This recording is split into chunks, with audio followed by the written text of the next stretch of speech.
Great, awesome. You guys are like 5 years in the future for me, so I want you to know that all of your policy fights, I watch it in anticipation of having the same fights in the Midwest. Much like having an older sibling who has to have all the fights with the parents first when you're teenagers, that's how I look at California.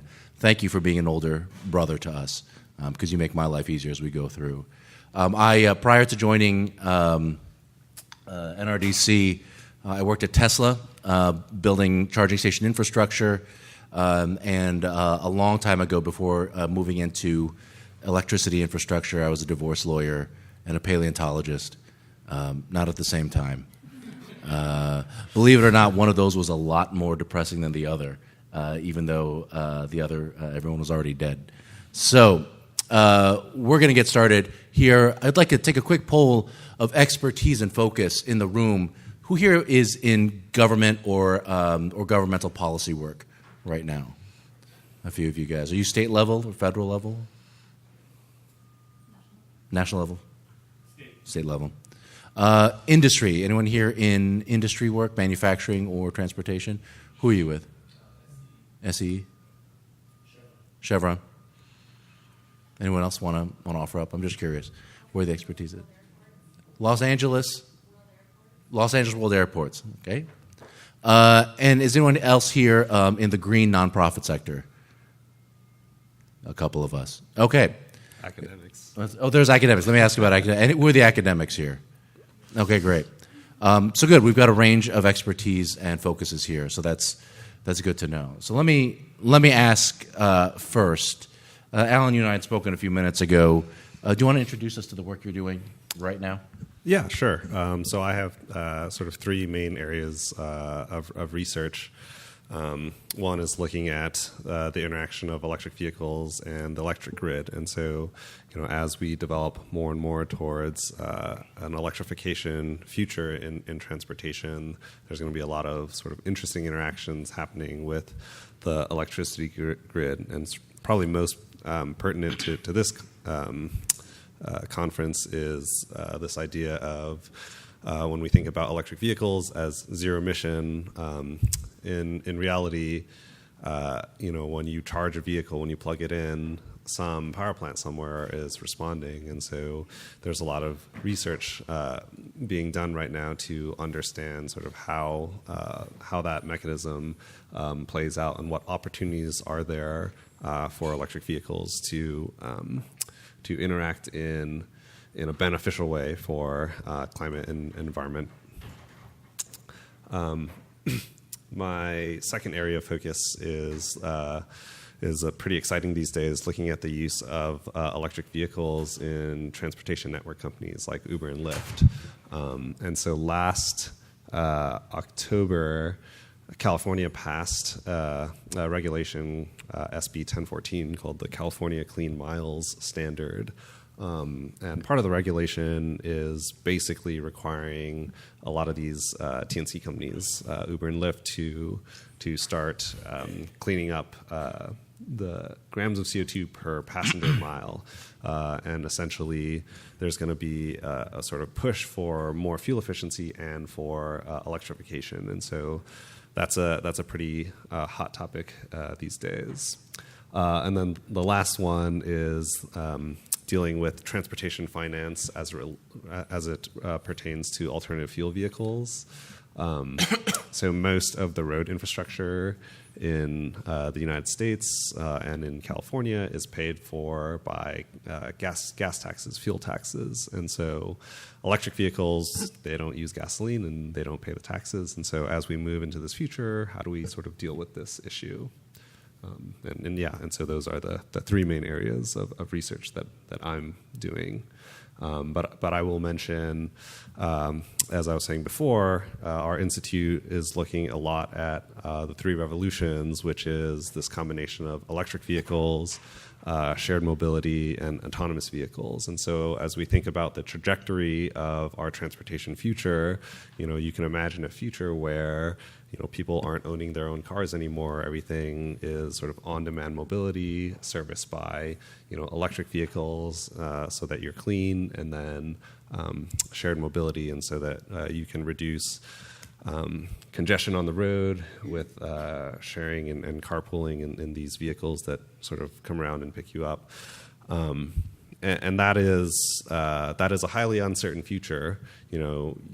We can think about ways in which that system may look very different, in which you are still owning your car, and you're instead of all this sharing that helps reduce congestion and infrastructure requirements, you drive down to the restaurant, you can't find any parking, and so you get out of your car and send your car to circle the block until you're done eating. And so those are the sort of transportation futures that we're trying to avoid, because they can actually worsen impacts on climate and environment. Thanks, Alan. Since we have a nice intimate setting here, I'm going to ask, as Spencer, hello Spencer, how's it going? As he walks up here, I'm going to ask this group, if it's okay with you, we've got an hour, and because we have a wide variety of folks here, I'm going to stop us every few minutes and ask intermittently if there are questions. I personally find it frustrating when I get to the end and I got to go, remember what you said in minute 3? Let me ask you about that. So I'm going to ask that in a moment, but I'm going to allow Spencer to introduce himself. Good to see you again, sir. Hi, I'm Spencer, and I'm late. Sorry. I'm Filipino, so I actually had to set my clock to mountain time to make sure I make it here on time today. So thank you, everyone. That is my TED Talk in 4 seconds. Spencer, tell us about what work you're doing right now and what your day-to-day life with respect to transportation and decarbonization involves at the moment. Hello, everybody. So I'm Spencer Reeder, Director of Government Affairs for Audi. I've been in this position just about 7 months, so my day-to-day is sort of evolving. I'm new to the auto industry. I knew Alan from my prior role working in philanthropy, funding transportation and climate projects for Paul Allen, based in Seattle. I joined Audi primarily because of their commitment to electrification. As a climate scientist, someone who's been working on this topic for a while on that side of things, knowing that transportation is the #1 source of greenhouse gases, we were looking, I was looking, and Audi was looking for someone to help lead these efforts from a government affairs standpoint. So the day-to-day is really helping transition from this world where we've been dominated by internal combustion engines and the dramatic improvements in that technology, admittedly, that's occurred over the past decades. I mean, if you look at all types of criteria pollutants and the performance of those engines, it's something that industry is, I think, rightfully proud of. However, NOx and other emissions do not sort of equate to CO2. Fuel economy does, of course. But it really is this transformation that the industry now must go through if we're going to tackle the climate change problem and really fundamentally change the drivetrain technology. And there's all kinds of challenges. Alan and his colleagues at UC Davis have been looking at this for a number of years. As a former member of philanthropy, we were trying to fund things that were going to help the policy community and local governments, state governments, even federal governments try to reposition their posture vis-a-vis the transportation system. So I can get into a lot of stats about the investments Audi's making. Maybe I'll pause and just sort of reorient because I missed your opening remarks. No, sure. You didn't miss much. Okay. But maybe as part of the conversation, I can talk more specifically about what Audi's doing. Yeah. That would be great. Thank you, Spencer. Anyone have any questions for Alan or Spencer or myself before we get started on the discussion? No? Let me ask you, gentlemen, what policies or ideas over the last few years, there's been a lot of movement in the industry and in the way governments and other agencies have approached transportation and decarbonizing transportation. What policies or ideas out there over the last few years are you most excited about, or are you most surprised by? Yeah, so we work very closely with the California legislature, and I wouldn't say that there's one sort of specific policy, that's sort of driving all of this change. But California does really offer this large suite of sort of novel ideas and policies that have been sort of helping transform the transportation sector. And so probably folks are fairly familiar with some of the larger ones. So the ZEV mandate, LCFS, to a degree, even things like cap and trade have some influence on outcomes in the transportation sector. But as me personally and other folks at our institute have become more involved with the legislature, we're quickly saying that it's not this one solution policy that addresses all of the sort of transportation issues. I think one of the big benefits of California being so progressive in terms of their transportation policies is that it's translating to other regions in the world. And so the ZEV mandate, for example, as a direct result of that has been implemented in regions such as China with their new energy vehicle policy. And so, even though California's suite of policies is sort of directly impacting, outcomes in this state, it's also sort of leading the way by example for many other regions to follow as well. Yeah, I'd echo that. I think it's critical, and I think most people know this by now, but that is really the ecosystem of activity that gets results. And it isn't. We can't be over reliant on one policy because there's just not evidence that works.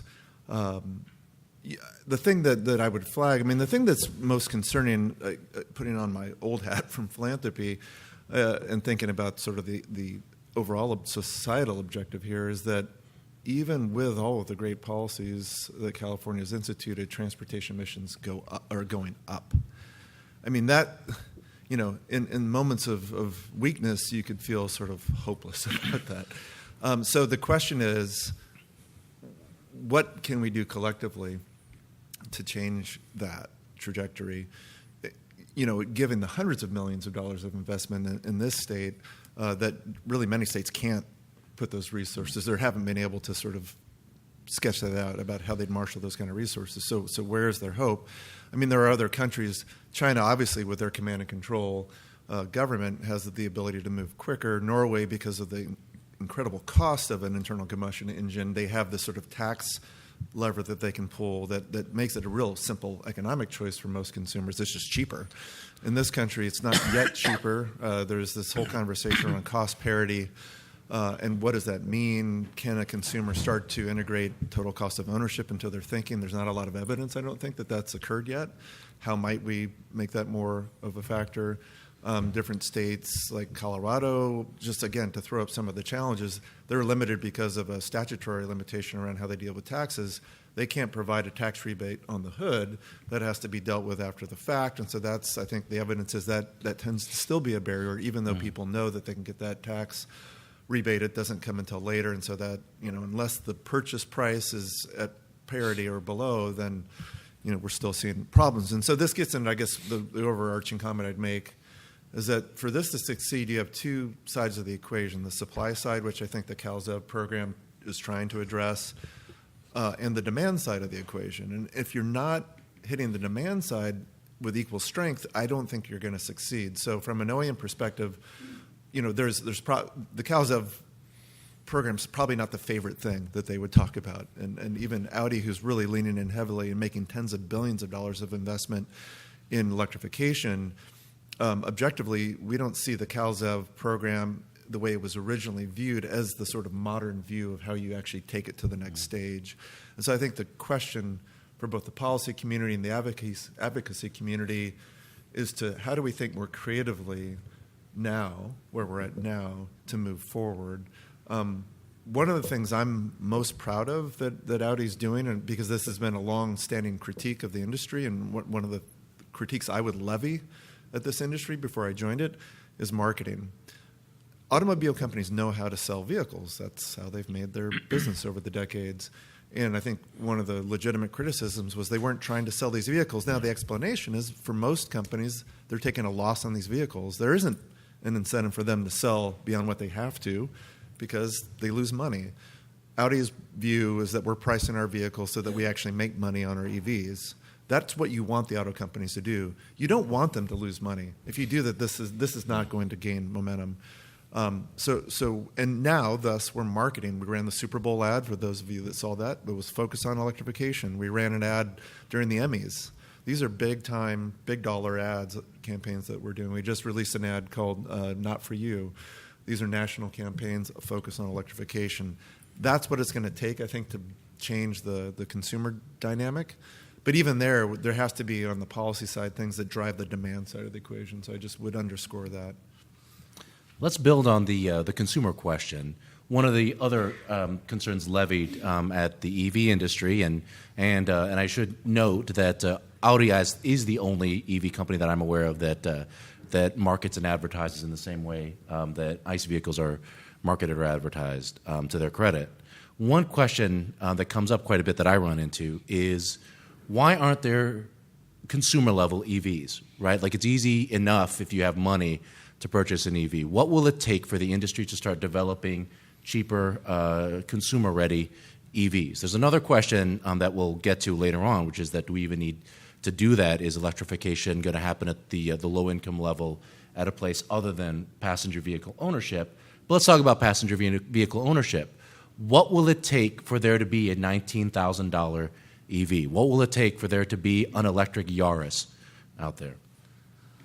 So even before talking about necessarily the sort of price point of these vehicles, going back to Spencer's point, there are researchers at our institute that have shown sort of broad lack of awareness and knowledge, and so.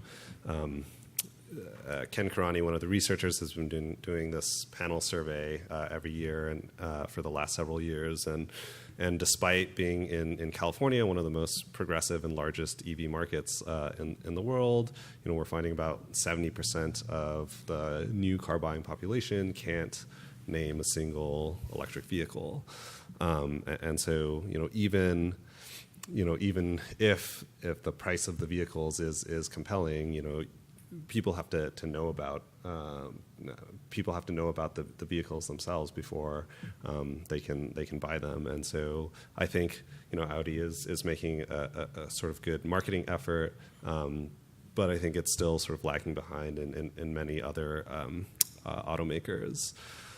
Speaking more towards the price, actually, folks can be sort of surprised to know that the prices of EVs are relatively reasonable compared to other vehicles even today, and that is thanks to a lot of sort of help from the government. But to give sort of a personal anecdote, my girlfriend just bought a Nissan Leaf, which has a MSRP of $36,000.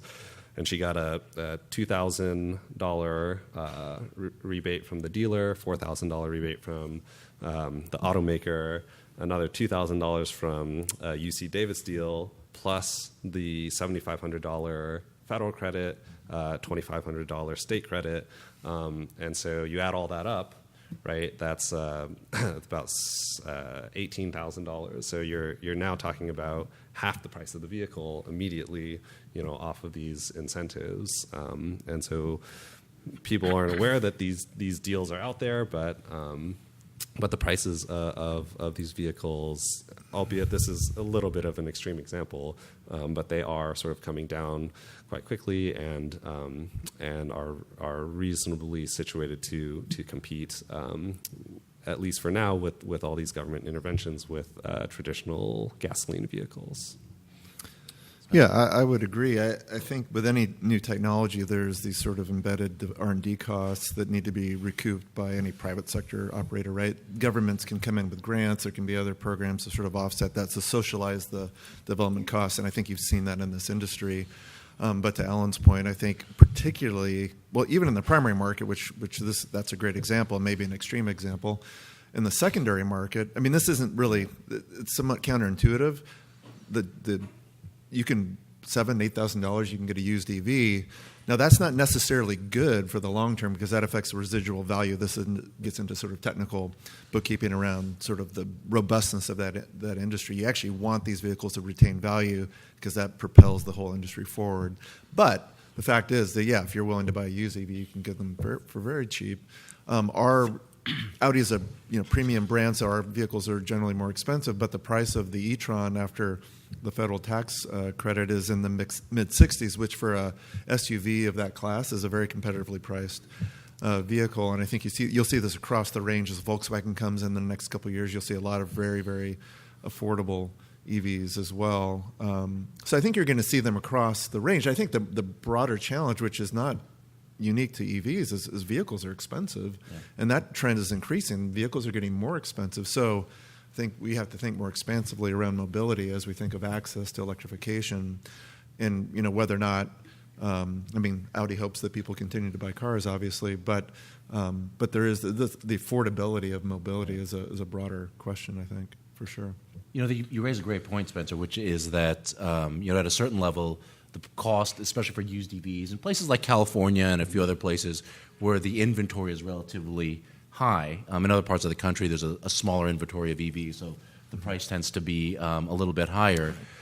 But an idea has been floated by several folks out there that if you really want to help decarbonize the industry, you're going to have more success replacing somebody's 23-year-old Cutlass Supreme with a relatively cheap used EV than if you replace the kind of guy or lady who buys or leases a new car every 3 years. A 2015 Cadillac being replaced by an Audi or a Tesla is an improvement, but the big improvement will come with replacing my 21-year-old Cutlass Supreme, which I don't drive anymore because it's 95 feet long, but replacing that car with an EV. Any thoughts or comments on that? With one bit too is that what are your thoughts on the EV used market? You have much fewer moving parts, so the way EVs are valued on the used market is going to be slightly different as well. Yeah, so this is a very important point when we think about getting EVs into the hands of every sort of driver out there. People traditionally think of sort of the primary market for new vehicles, but only 20% of the car buying population will account for half of all new vehicles, and half of the new car buying population accounts for 100% of the new vehicles. So that other 50% of that triangle is all in the secondary market, and so. Thinking about how the diffusion of the electric vehicles moves on, past the first stage to secondary owners is going to be critical in the future to have a much broader dissemination of this new technology. And so there is movement in the legislature about incentives for secondary and used electric vehicles. There hasn't been anything established or set in stone yet, but it's definitely a topic that is being discussed quite a bit. I'll offer one other thought because it's being written about more these days, and it doesn't affect necessarily the secondary market right now, though it will, is this concept of necessary range. The battery is a very expensive component in the vehicle, and there has been maybe we're all at fault, but there's been this fixation on that ultimate range number, and that is directly correlated to the cost of the vehicle. And it has to do somewhat with, I think, what Alan talked about earlier, this lack of awareness or understanding about the driving experience with an EV. But I don't know if UC Davis has done, but I know others have sort of looked at the distribution of use cases in terms of miles driven per day, and there's a strong argument that you can make that, and this would directly affect the purchase price of a vehicle, that if you could get away with a 40 kilowatt hour battery because 95% of the use case of that purchaser's driving is going to be covered by that range, then you can really start to see prices drawn down. But as long as the perception in the market is that you have to maximize range and you have to put as much battery in the vehicle as you can. Listen, Audi has been sort of a victim to this as well. We have a 95 kilowatt hour battery in our Audi e-tron because we want people to be able to drive from San Francisco up to Lake Tahoe to go skiing. and certainly our customers probably do expect that, but I think there's a pitfall there. Yeah. Yeah. So, I mean, what is it? 90% of trips are 20 miles or less, right? And so, if you're creating these vehicles for these edge cases, right? Because having a 300-mile vehicle, it's not as though you're driving 300 miles every day, and so people buy pickup trucks so that they can move once every year. Yeah, that's right. But in reality, sort of right sizing the vehicle, that is a sort of compelling opportunity to make some of these vehicles that would have smaller batteries, 40 kilowatt batteries, kilowatt hour batteries, more. And electric vehicles in general, cheaper and more affordable. However, you are sort of fighting against this consumer perception that has been in place for decades. Yeah, and I guess the other sort of factor here is the public's comfort with charging, and as we build that infrastructure collectively, that the whole way we view range and refueling may evolve to a point where we sort of strike a better balance between this idea of range and refueling and all of that. Yeah, So, absolutely. Actually, it's an interesting point with charging, and I don't necessarily agree with this. There's been a lot of movement. Good caveat. Well, there's been a lot of movements, at least in sort of academic and a lot of the national labs, to think about getting to this gas station model. And so we're talking about these 350 kilowatt chargers, which are going to do like a full 300-mile range on the order of 10 minutes or so. And so this is a way of people thinking about how to get around some of this range anxiety, because it'll just be like a gas station where you run out of charge, you go up and you fill up again. But I mean, who likes going to a gas station, right? Anyone?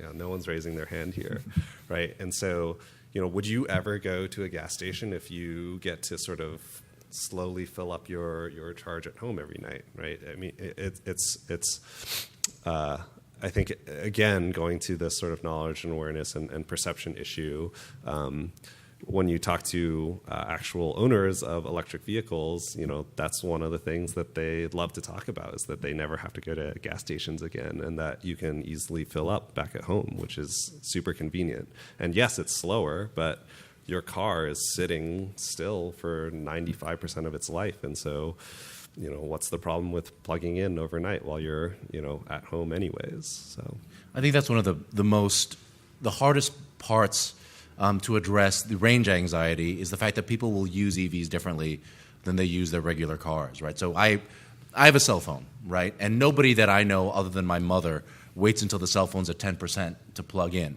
right? Most people, they get home, they plug it in. They get in their car, they plug it in. It's going to get to be that point with EVs. And hopefully at some point, even folks who don't own single-family homes with an attached garage will be able to do that, because multi-unit dwellings will have charging. They'll be charging at their grocery stores or at their workplace. But that's one of the hard parts. And it's a hard thing to convince folks, because you can't use numbers. I had a boss once who said, you can never logic someone out of an emotional decision. And one of the things the industry needs to deal with is the fact that there is an emotional component to this. When people buy a car, they're not just buying a tool. I mean, for some of us, that's the way it is.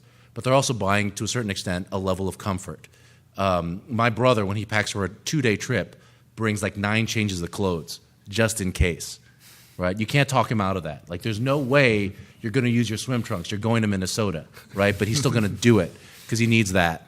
In a way, the industry, both the charging industry and the automotive industry, needs to and is coming up with novel ways to address that. Because when people buy a car, they're buying a certain amount, at least in the U.S., and I think this extends elsewhere, a certain amount of freedom. That is the idea/myth that if I get fed up enough with my job, I can jump in my car and I can drive the heck away from it. And if your range is 60 miles, it's really hard to maintain that particular illusion. And maybe we need to get to the point where people don't have that illusion, right? I was talking to a car.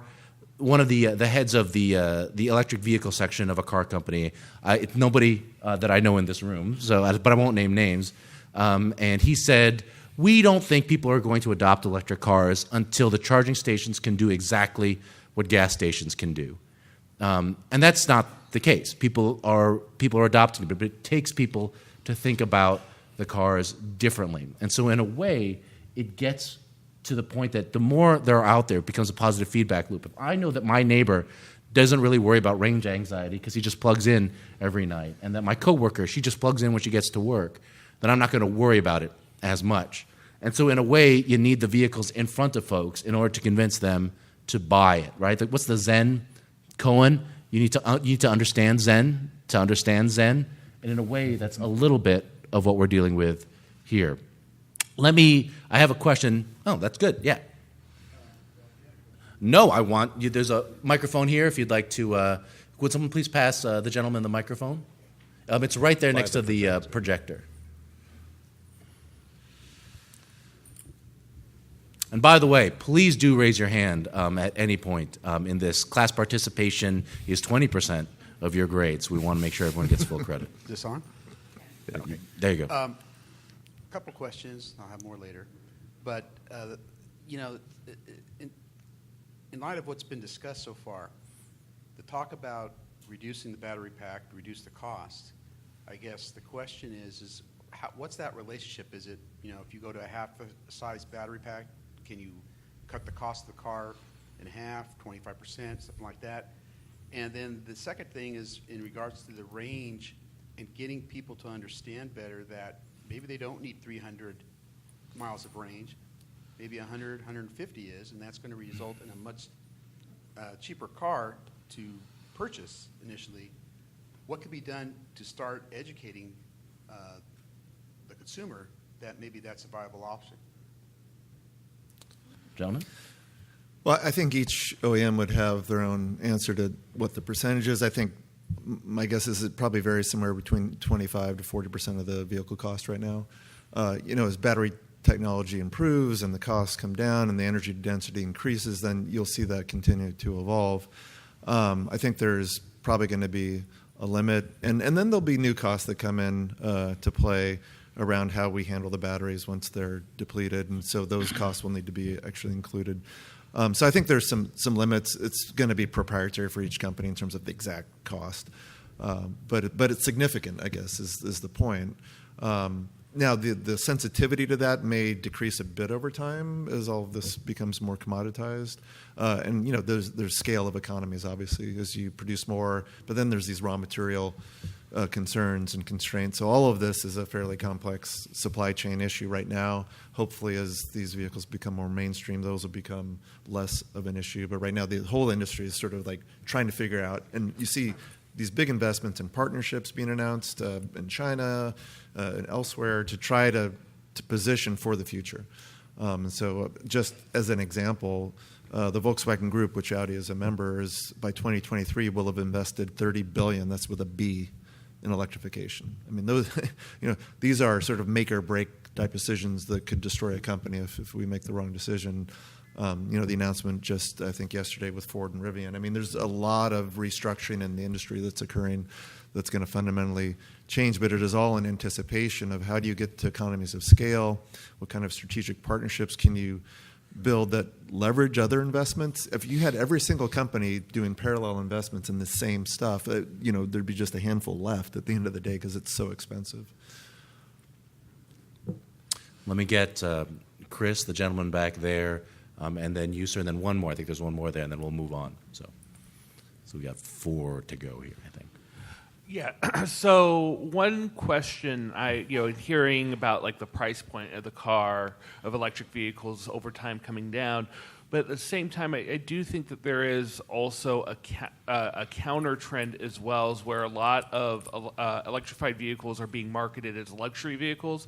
I mean, GM is saying its electrified line is going to be Cadillac, or the big focus on Teslas, or the big focus on high-end electric vehicles. So do you think that trend towards making these vehicles higher end could delay or really prevent that price point going down for low income or middle income consumers? Well, I'll just reply really quickly, and I'm sure others have a perspective. I think with any new technology, you see it typically enter the higher end market because it's the margins are bigger on those vehicles, and you can actually sort of price that in and not lose as much money. It becomes the margins on the more economically priced vehicles are so tight that it's really hard to see that in the initial phase of R&D rollout. But you see this across any automobile technology. The backup camera, that's a great example. That was only in premium vehicles when it first came out. Now you can't buy a car without it. Regulation has some role there as well to sort of mandate some of this. But the safety technologies have all really just started in the premium, and they're starting to make their way down. This will be no different. You'll see this migrate down through the portfolio of vehicles. So I think it's just a matter of timing. But when you think about it from a climate change policy standpoint, we don't have the luxury of waiting a decade for this to trickle down. So I do think there's a bit of an imperative to accelerate that. You would have luxury. That's a good pun. That was a good pun. I want to respond to that. So I think, in a way, I think you're right that the cost, especially when it comes to the battery, are hidden in the more expensive vehicles. So the gentleman who asked earlier, there's as you cut the battery price, it's not linear. For every X amount of kilowatt hours you add, it actually adds X times Y amount of cost in dollars. So in a way, the more expensive vehicles are there. I will argue, and feel free to criticize me for this, I will argue that in a way it's also a little bit of risk aversion when it comes to the larger car companies. When Tesla first started, they needed to sell their sports car because the sports car is the only one that could generate enough profit where if they sell 8 of them, they can now fund development of the next car, right, of their luxury sedan. They sell X amount of the luxury sedan, they can fund development of their small SUV, the X.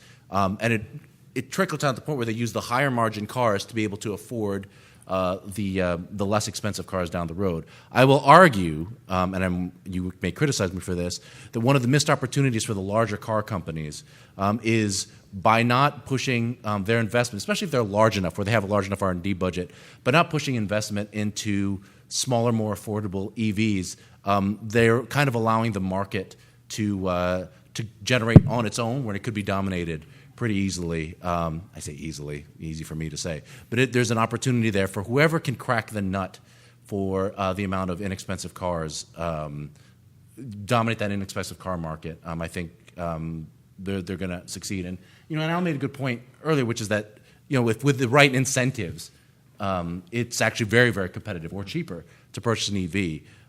But I don't live in California, and those incentives aren't there in a lot of parts of the U.S.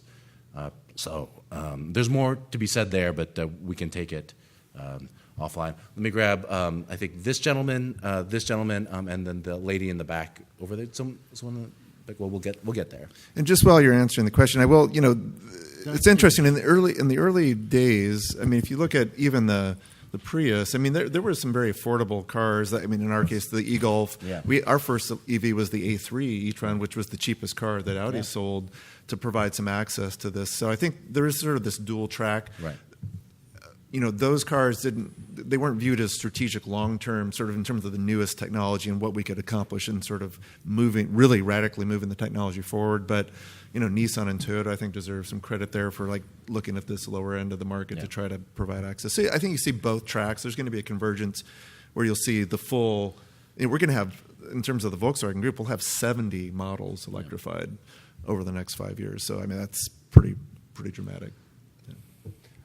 Thank you. I'm not confident this is working, so I'm just going to project. It's working. Okay. I'm Tim Perfetta with the Nicholas Institute at Duke, and I want to take you to the other coast in federal policy, if you don't mind. There's a big opportunity in the T-bill that's being reauthorized in 2020. I'll just give you the open question of what are the major policy interventions you could see in that bill to help accelerate the pace of what you're talking about here, and then what are the political what's the strategy to get over some of the political challenges of it? And I'll say big politics and small politics. I think, Mark, you referred to the gas tax and the state-by-state blood sport over transportation money in that bill. Yeah. That's going to be a huge barrier for EV acceleration. How do we get over that political barrier? And then the sort of small pond politics of that bill, I was with a bunch of Southeastern leaders asking the T&I committee to just authorize charging stations in rest areas. And the fear of the gas station lobby amongst the very small pond of transportation policy advocates is way out of whack with the scale and importance of this. But it's always been a backwater politics, and how do we get it promoted to a place where that sort of small pond politics won't stifle things? Thank you. That's a great question. Yeah. So the gas tax has always been a fairly politically challenging topic. And so, being over at Duke, I don't know how closely you followed this, but in 2017, California raised the gas tax for the first time in 20 years, and that was immediately followed by a ballot proposition to repeal it. And so there are a lot of challenges anytime any politician even mentions a gasoline tax. And to that end, the federal gas tax hasn't been changed since the early 90s. And so there is a large challenge for transportation funding and infrastructure. Actually, sort of, despite us talking about electric vehicles, that only comprises about 1% of the market. When we think about broader policies such as the CAFE standards, which are requirements for fuel efficiency improvements, which are affecting every single 100% of the new vehicles being sold. If the gas tax stays the same and you're selling all these new fuel-efficient vehicles, then your revenue coming from that source is decreasing over time, and that's a big challenge. People like to sort of point the finger at electric vehicles, but really that's contributing a very small amount to this revenue decrease. And there's this sort of Band-Aid being put on to this issue with different states charging these registration fees to electric vehicles in order to compensate for what they're not paying in gas taxes. But it sort of goes against what the U.S. and most states have been doing in this sort of user pays principle, right? And so as I drive more, right, if I drive 10,000 miles in a gas car and I go compared to someone who drives 20,000 miles in a gas car, that person will pay twice as much in the same vehicle. But with an EV now, you have a flat fee that is totally disconnected from how much you actually use the vehicle. And so there will be sort of larger fundamental issues as we have this larger scale transition in the future. And so there has been some movements to think about road charges, which are sort of uniform mileage fees. And so people have lots of opinions about this, but in terms of actual implementation, it'll be, to some degree, there's opportunity because it's not a gas tax, right? And so people may not necessarily know how to think about it, but it is sort of a new sort of fee, and there will likely be political challenges to any sort of a move to implement it in the future. And then I'll sort of quickly mention sort of at the federal level. I know, so we've been talking a lot about California, and again, despite all the progressive things that California has been doing, I think one of the sort of largest strategies at the federal level is the rollback or the potential rollback of the CAFE standards. And that, when you think about from a climate perspective and the carbon savings that we're doing from adopting electric vehicles, it's again in the grand scheme of things is very small compared to the benefit of the CAFE standards. There's been lots of studies on this. They were measured to they're expected to decrease carbon emissions by about 2 billion tons between 2012 and 2025, and now a lot of those benefits are potentially going to be lost because of the rollbacks. And I mean, not all is lost, right? A lot of the states are fighting against the proposed rules, and we're going to see what happens in the future. But unfortunately, at the federal level, I think some of the policy regarding climate benefits in transportation are being eroded right now. I'm going to thank you, Alan. By the way, I want to say that was very, very well said and very diplomatic. I'm about to be way less diplomatic. One of the things that drive me nuts about the EV registration fee, since we've opened up this door, is that no other car owner other than the EV owner in these states where there's a very high EV registration fee, no one else has to prepay their gas tax, right? Like no one else has to front the money to the state for the year in order to pay their tax.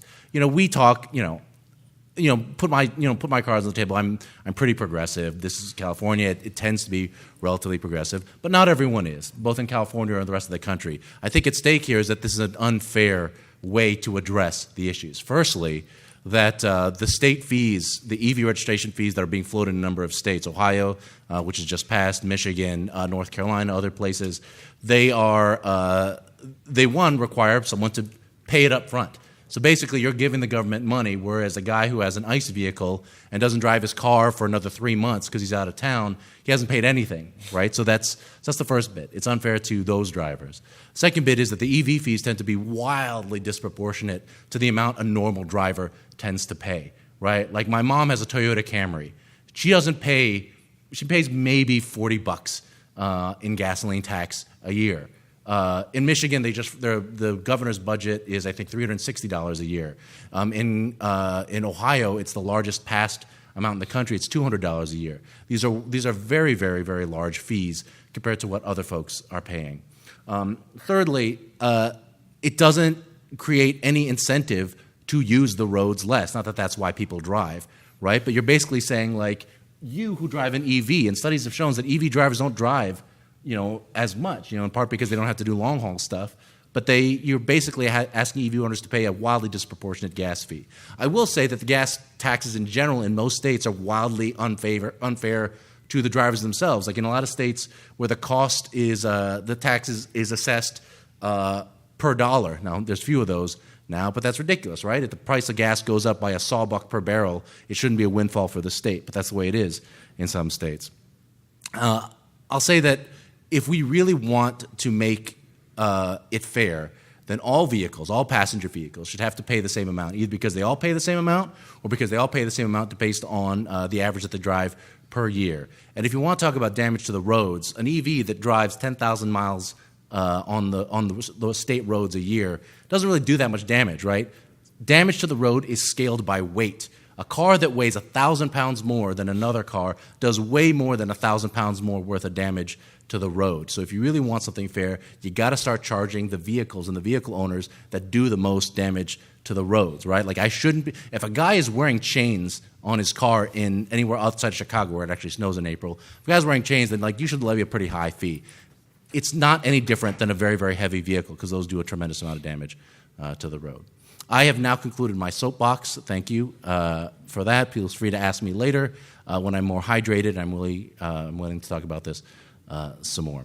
Well, let me just say quickly, yeah. Audi does not support the EV fee either. Yeah. So there's a longer answer that I could, if I was on my soapbox, I'd offer you my personal opinion on this too. But I will quickly say, listen, and this isn't Audi's sort of statement, but from my prior role in working as an advocate for this stuff, it's a bit of a ruse right now to try to do this. I mean, transportation has all kinds of unfair practices in the system. And if the social environmental objective is to increase adoption of these vehicles, and this is really working counter to that. And so, it's just not a helpful policy. I think the rational policy would be once EVs get beyond a certain threshold, then you can sort of institute a VMT-based fee system that we will eventually need to sustain transportation funding. But we're a long ways away from that. Yeah. And, if you're going to charge them, don't charge $200. Come on. Charge like 50, 60, something equivalent to what ICE vehicle drivers drive. We only have 10 minutes left, so what I'm going to do is I'm going to try and answer the questions that get to the questions I've seen already, and then I'll ask for closing thoughts from our panel. So I think that there is this gentleman and then a lady in the back, and then we'll get to you right there. So, sir? So if you want to right-size the battery or the range, why not have a sliding subsidy such that the tax credit actually increases as the size of the battery decreases? So the question, if you didn't hear it, is why not have a subsidy that is sliding that increases or decreases based off the size of the battery? Is that right? So are you saying that as the battery gets bigger, it should be a smaller and smaller subsidy? Right now, it's sort of directly proportional, and if I understand your question, you're asking whether or not it should be inversely proportional. Exactly. Yeah. And that would help your problem with the lower income buyer as well, Interesting. because you would get a larger subsidy for a cheaper vehicle. I'd argue that it's not a bad idea, but I'd argue that you shouldn't even base it on the battery size, right? Because someone get a really small battery and then trick out their car with all kinds of TVs and all kinds of accoutrements to it. But they're low. But make it based off the sticker price of the vehicle, right? Like a vehicle that is at sticker price Y is eligible for subsidy Y prime. Sticker price X is eligible for subsidy X prime based off that. Just throwing that out there. That's a great suggestion. I'm just thinking about it. Yeah, that's interesting. I haven't heard that idea before. I might worry that from an economic perspective, you're creating kind of a perverse incentive. Right now it is scaled sort of proportionally to the size of the battery, and so I think automakers are going to be somewhat motivated to try and right size in the sense that they're not getting everything back by going to super big batteries, so they're going to go as big as possible.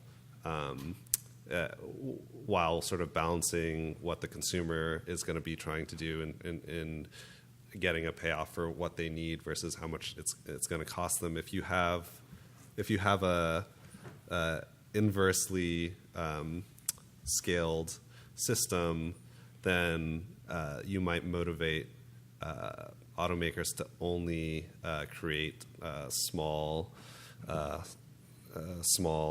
range vehicles, which we've talked about a little bit in terms of right sizing, but that might be a little bit too extreme. In the old, to give an example of something like this happening in the way the old ZEV mandate was structured, they used to have this sort of stepwise system for credits, and a lot of the automakers were producing vehicles right at the step change, but not incentivized to produce any bigger, and so you might see something like that happening if you had an inversely proportional incentive. Nothing else to add. Let me get to there's a lady over here. A microphone's coming, so. Hey, so I just wanted to, since we're talking about environmental, social justice, and everything as well, from the perspective of a sharing economy, I was wondering what is the status of electric vehicles in shared rides, and what do you see on the horizon there? Do you think is it going to be driven purely by increased ownership, or is there a policy angle to this to incentivize that? Yeah, no, I can actually speak to this. So California, passed a bill last year to try and incentivize this directly, where they have now a standard requirement for TNCs. The companies in some of these shared services, such as Uber and Lyft, to directly improve their grams of CO2 per passenger mile, which is a pretty unique concept because it's the first time in regulation that we are considering actually the number of passengers in the vehicle.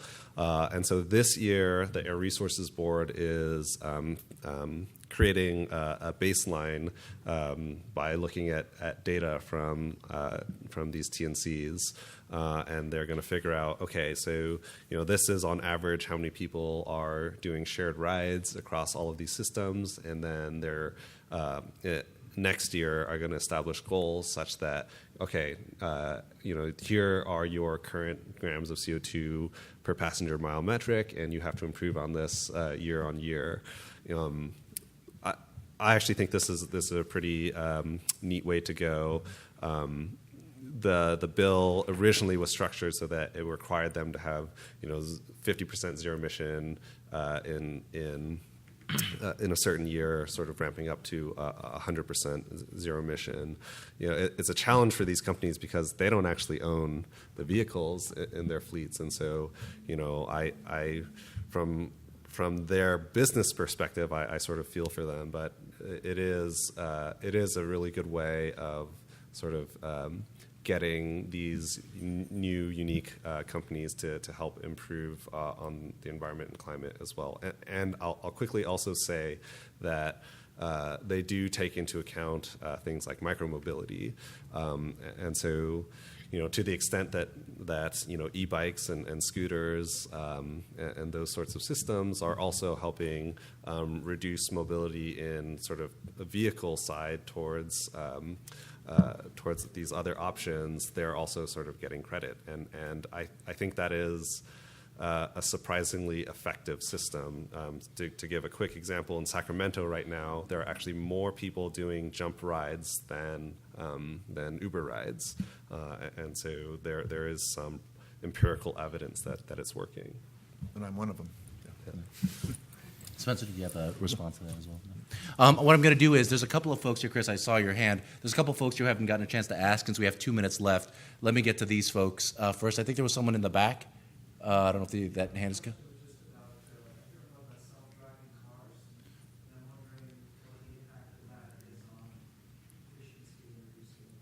So the question is, with regards to self-driving cars, what's the impact of that on efficiency and emissions? I can give a quick perspective. Yeah. And this gets into the affordability question, too, Yeah. because unfortunately, or fortunately, depending on how you view the technology trends, there is just a lot more tech that is making its way into vehicles, which is increasing the cost. So it's not just that the battery is more expensive, it's that we're actually asking the cars to do a lot more. And this autonomous vehicle trend is going to only add to the cost. So I think that's why this sort of broader view of mobility, I think, is going to be really crucial. So I think it's just added cost pressure, but it's coming. There's an expectation that these vehicles are going to be more autonomous. From the climate perspective, one of the sort of quintessential academic papers that was published a couple of years ago now, they had uncertainty bars about sort of future adoption of autonomous vehicles would be anywhere between I think like negative 80% reduction up to plus like 120%. So I would say fairly unknown at this point. Now that is an error bar. Yeah. That is like a record-setting error bar. Let me end with this gentleman here for the last question, then we'll sign off today. Thank you for the very. You pointed at your mouth. Yeah. Thank you for the very informative discussion here. When I listen to the discussion that is going on here and how difficult it is to try and get the right policy with the gas tax and trying to make sure that people who drive more are paying more for the roads and all that kind of stuff. And even when we have got some brilliant suggestions here that get shot down right away. When I hear about all these discussion, I go to back, and I would like to hear your thoughts about. We forget about why we are doing all this is to reduce emissions. That's right. It is to reduce emissions. What is wrong with a cap that takes into consideration combustion emissions? And then we don't have to deal with all this stuff. People will buy electric vehicles when it makes sense to buy electric vehicles, and we'll be driving emissions down according to a schedule that we choose and that we can very easily determine. Thank you. Do you mean having the combustion targets themselves change as opposed to advocating for the adoption of the vehicles? Yeah. Well, I would say at a high level, there are lots of policies that are doing things like command and control, ZEV regulations, for example, CAFE regulations, and they are not necessarily the most efficient way of doing it. I'm sort of an economist at heart, and so, I would say, yeah, if we could pass a sort of nice carbon tax or cap and trade mechanism, that would probably make the whole system for mitigation a little bit more efficient. But I think that this is a world driven by more realistic political and policy constraints, which is why we have some of the regulation and policy the way it's structured today. And so to your specific point about having these combustion targets, I think that again this is a possible alternative mechanism, but you are facing a lot of the typical political challenges for any sort of regulation. Well, I think this manifests in one specific example, and there's many, but this gets back to something Alan brought up, the CAFE standards that are being debated between D.C. and California right now, and other states that are subject or have adopted the 177 regulation. Mm-hmm. One of the assumptions that went into that back in 2012 when they negotiated the trajectory was that gas would be $4.20 a gallon, I think, or $4.40. To your point, this at the end of the day, for all participants, is an economic question. I mean, and this is why you look at the Norway is offered as an example, but that is an economic question. Still, it's a cheaper alternative. EVs are a cheaper alternative for people in Norway, and that's why you see adoption now at exceeding 50%. And there's other policies that sort of make that possible. So yes, in an ideal world, driving an internal combustion engine would be more expensive than driving an electric vehicle, primarily through the price of fuel. But there is this, great political friction that prevents that from happening. And and then these other arguments about the inelasticity of response, which I think a lot of research at UC Davis actually counters. Unfortunately or fortunately, we just have this system that allows all of these forces to sort of strike this balance, and we don't have a command and control to the extent like China does yet, where you see things happening much more quickly in China. So it is an artifact of our political system, I think, that we have to collectively together think through and say, how can we leverage what we have, the levers we have to pull to accelerate this. I'll add on to that because I think that's a very astute observation that we can't top down it. I'm not an economist at heart. I'm a divorce lawyer at heart. And one of the rules that I have internally is that people only do things for two reasons. One, because it saves them money, and two, because it makes them feel good about themselves and their choices. And so when it comes down to it, if we want folks to adopt these EVs, it's either got to be an economic argument or they've got to feel in their bones that we've got to reduce these carbon emissions, or they've got to feel in their bones that they're really cool for having an EV, or they've got to feel in their bones that they're going to be socially ostracized for driving a 1971 Cutlass Supreme that gets 4.5 miles to the gallon, right? So when it comes down to it, all the activity that happens up here can drive economic factors, but it's what we do at the lower level that drives actual adoption. I'm not someone who thinks that the government needs to put their thumb on the scale, but I am someone who thinks that the government needs to put a little bit of their pinky on the scale, because we've got to make it such that good choices for the common weal are incentivized both at an economic level and at a personal identity level. When we're talking about range anxiety, that's not an economic argument. That's a people feeling good about themselves argument. So when we design systems, or when we design policies, or when we design vehicles or charging stations, I think we have to keep both of those things in mind. And I suspect that's why as well. I want to thank Spencer and Alan. They're great. Tons of other questions out there. I saw lots of hands. I think I could speak honestly for all three of us, or if you come up to us afterwards and get our email addresses or our phone numbers, we're happy to talk about this as well down the road. Thank you, everyone here for attending. Thank you to the conference. Thank you, Kelly, for managing this session. It was wonderful. I think that's about it. Thank you, everyone. Have a great day.